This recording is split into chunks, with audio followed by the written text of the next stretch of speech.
Manjalpur police station વિસ્તારમાં મિલકત સંબંધી ગુનાના કામે જુદા જુદા મોબાઈલ ટાવરોની બેટરી ચોરી કરતા ઇસમોને પકડી કાયદેસરની કાર્યવાહી કરતી માંજલપુર પોલીસ ટીમ. વડોદરા શહેરમાં દિન પ્રતિદિન બનતા વાહન ચોરી મિલકત સંબંધી ગુનાઓ અટકાવી નોંધાયેલી મિલકત વાહન ચોરીના અનડિટેક્ટ ગુનાઓ શોધી કાઢવા માનનીય પોલીસ કમિશનર નરસિંહ તોમર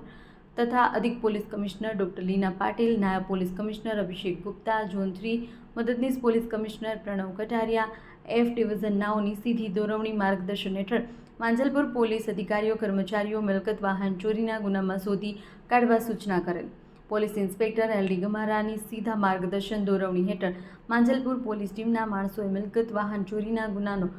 કરતા ઇસમોને શોધી કાઢવા સૂચના આપેલ, જેમાં માંજલપુર પોલીસ સ્ટેશન વિસ્તાર પેટ્રોલિંગમાં હાજર હતા. ત્યારે એએસઆઈ રોહિતકુમાર રામાભાઈ તથા પોલીસ કોન્સ્ટેબલ નીતિન અરવિંદભાઈએ અંગત બાતમીના આધારે 2-3 ઇસમો ઇલેક્ટ્રિસિટી પૂરી પાડતી ઇન્ડસ્ટ્રીયલ ટાવર એલઆઈડી કંપનીની બેટરી તથા એક શિકોમ 100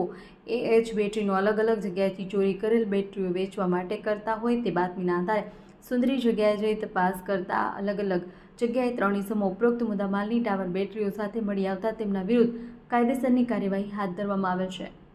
અહેવાલમાં ન્યૂઝ ગાંધીનગર.